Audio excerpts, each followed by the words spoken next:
Hi guys, मैं वापस आ चुकी हूँ अपने ब्लॉग पे। मैंने एक बात सीखी है कि लड़कियां ही हमेशा सैक्रिफाइस करती हैं। चाहे वो कितनी पढ़ी लिखी हो, चाहे वो कितनी ही अमीर हो, चाहे वो कितनी ही गरीब हो, हमेशा लड़कियां ही सैक्रिफाइस करती हैं गाइस। देखिए, अब मेरी प्रेगनेंसी समाप्त हो चुकी है, मतलब मेरी डिलीवरी हो चुकी है। डिलीवरी होने के बाद मुझे जॉब छोड़नी पड़ी क्योंकि मुझे बच्ची संभालनी है, उसे फीडिंग करानी है, ठीक है। और मेरे हिसाब से ये बहुत गलत है, लेकिन ये है कि एक माँ को हर चीज़ सैक्रिफाइस करना पड़ता है।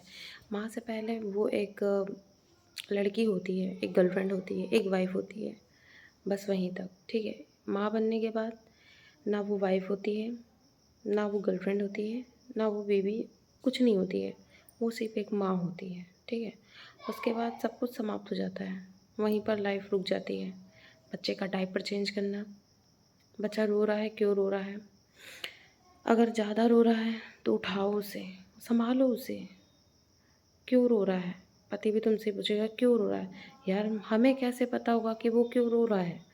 हमें कैसे पता होगा कि वो क्यों रो भाई, हम भी फर्स्ट बार ही मम्मी बने हैं, दूसरी तीसरी बार नहीं बने हैं। हमें कोई एक्सपीरियंस नहीं होता है, लेकिन सारी चीज़ें तुमसे ही पूछी जाएगी।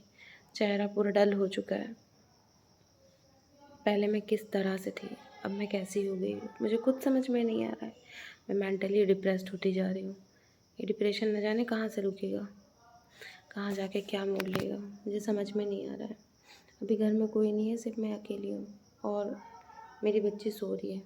अगर मैंने उसे नीचे उतार दिया तो वो रोने लग जाएगी और रोता हुआ फिर मुझे देखा नहीं जाएगा, इसलिए वापस से मुझे उसको गोद में लेना पड़ेगा।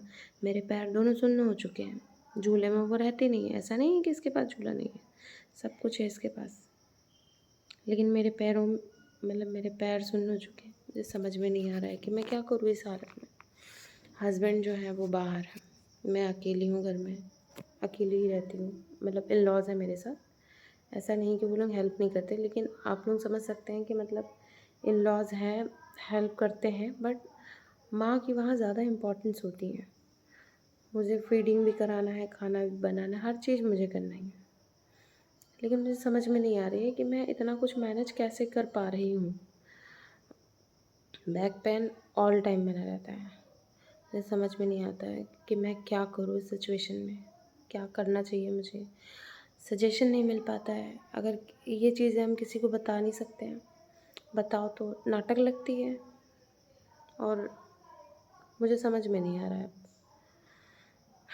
इससे अच्छी तो मेरी पहले की लाइफ़ थी, कम से कम मैं खुश थी, अपने पैरों में खड़ी थी, स्टेबल थी, हर चीज़ कर सकती थी, किसी से कुछ मांगने की ज़रूरत नहीं होती थी।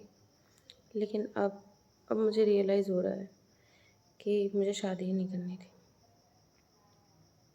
एनीवेज़, अब आ ही गई बेबी तो मुझे हैंडल करना पड़ेगा उसे।